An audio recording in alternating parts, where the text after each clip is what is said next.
Yo, what is good, Knicks Nation? Welcome back to Knicks Media. This is Richie, and in this video, I want to break down the Knicks bench because they are one of the biggest reasons why they won game number 1 against the Cleveland Cavaliers. Now, this is nothing new.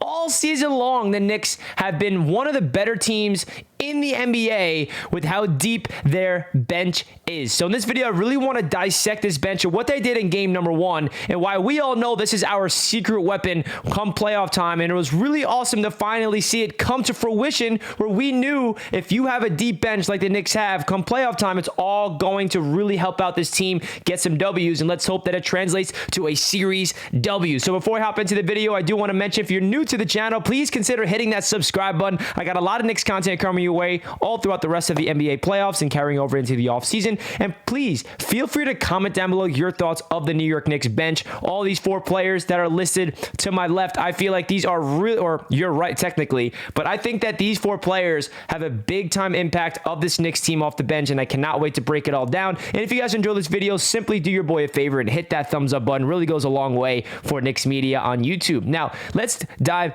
into it. First stat you see, the Knicks outscored the Cavaliers bench 37-14. Yeah, you see that right. That's absolutely unbelievable. And if you go into the box score and you really break down what this Knicks team did and the Cavaliers did in terms of rotations, the Cavs had all their top 4 players put up 43 minutes for Donovan Mitchell, 43 minutes for Garland, 42 minutes for Jarrett Allen, 37 minutes for Mobley. You notice a trend? They have 4 players that they rely on. And their bench unit had 18 minutes, 18, 7, 5. The Knicks minutes, which is ironic because it's usually the opposite of Tom Thibodeau's way, spread out the minutes. Julius Randle with 31 minutes. Jalen Brunson, because he was in foul trouble, 29 minutes. And the bench, we had Josh Hart had 32 minutes off the bench. Quickley with 23 minutes off the bench. So my point is that the Knicks are so deep that we're fresh. We have a lot of players that can come in there with fresh legs. Whereas the Cavaliers, it seems like they rely on their top 4 guys like Donovan Mitchell, guys like Darius Garland, Jarrett Allen, Mobley, those 4 players who are very good players, they're going to really get like wear and tear. There's going to be fatigue that shows up, especially with the way that the Knicks play with their physicality. I think that goes into the Knicks' favor, and it is really awesome to see. Now, going into these individual players, Josh Hart, you can argue was the MVP of the damn game. I mean, that shot that he hit in the 4th quarter, after literally almost hurting himself, by the way. It looked like he was limping, hitting a 3-pointer after the Cavaliers took the lead late in the 4th quarter. Shot clock was running down, and Josh Hart knew that Jalen Brunson was not open because Donovan Mitchell smartly was face guarding and denying the ball to Jalen Brunson, and Josh Hart gets a step-back 3-pointer, bang, puts the Knicks back up in front, not to mention everything else Josh Hart does. I mean, he literally had a double-double, 10 rebounds with a +5 and 17 points. You cannot speak enough about the impact of Josh Hart since he came in the trade, and it's really remarkable that that was Josh Hart's NBA playoff debut. That does not make sense. He looks like a player that's been in the playoffs his entire career, and the fact that that was his debut, it's just like, yep, this man was meant for the playoffs. The scrappiness, always fighting for loose balls, just feels like he knows exactly where he needs to be at any given moment. Whenever there needs to be an offensive rebound, Josh Hart figures out a way to do it, and also crashing the defensive boards, getting into the passing lanes. I mean, Josh Hart also finished with a steal and 2 assists. So he was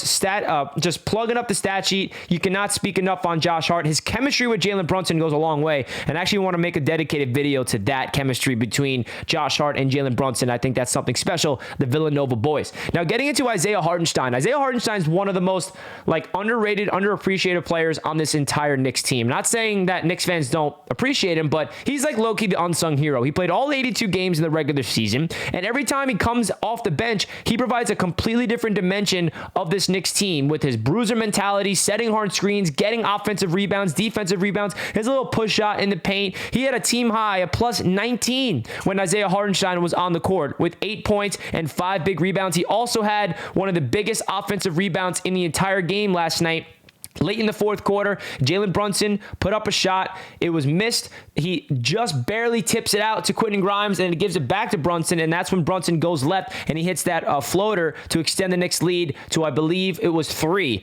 And that was really the difference of that game, getting that last offensive rebound. Isaiah Hartenstein, you cannot speak enough great things. Obi Toppin, we saw what he did when he filled in for Julius Randle when he was injured. And even last night, he got extended minutes, 9 points, 4 rebounds, and a plus 12 in only 14 minutes of action. That's what we love to see from Obi Toppin. When he gets on the floor, can you impact the game in your unique way? And we all know what Obi Toppin brings to the table. His high flyer motor in transition, you got to give him the ball. I mean, we got Obi Toppin the ball, I think, twice when he was cherry picking in transition. He is so fast. He is always sprinting to the opposite court, and we have guys like Jalen Brunson and Josh Hart to feed him that and push the ball in transition. You got to play at a high pace with Obi Toppin. He also hit a big time 3 in the corner. It was a great game for Obi Toppin in his limited minutes. And how about this, folks? You see the Knicks outscore the bench 37-14. And guess what?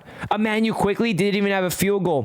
IQ, who is a 6-man player of the year candidate in the NBA, had 3 points only on 3 free throws. And we're talking about how great this Knicks bench is.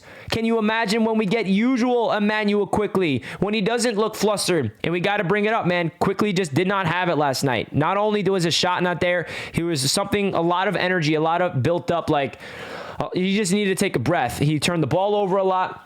I believe he finished with like 3 or 4 turnovers. And Immanuel Quickley, you know, I'm not really concerned. I think that he got all that playoff jitters out. I'm hopeful. And the fact that this Knicks team was this good off the bench without Quickley impacting at all, that tells you how deep this Knicks team is. And I think that Immanuel Quickley is the X factor of this bench. I know that Josh Hart impacts it with the clutch ability, with the rebounds, with the defense and everything, but we need the spark plug off the bench, and Immanuel Quickley is that guy. So he needs to step up if we want to win this whole series. I don't know how much we can survive with Immanuel Quickley playing the way he did last night throughout the rest of the series. So let's hope that he can bounce back. But again, I got to go back to this point. The fact that the Knicks were 37-14 without Quickley getting a damn field goal, that tells you how different this bench is. And also you got to mention that the bench unit did go up against the Cavs starters a lot. It's not like we were just beating the Cavs bench. We were versing the Cavs starters with their bench on the floor.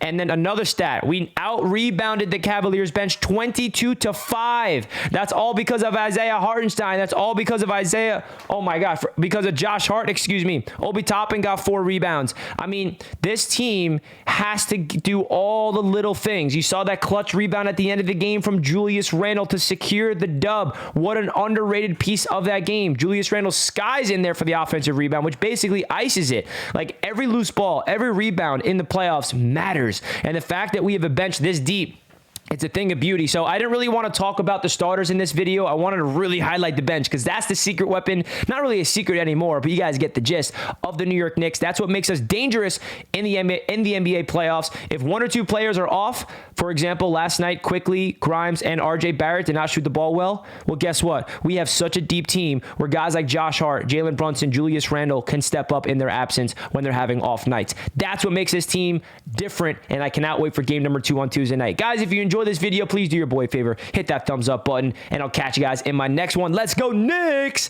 Peace out.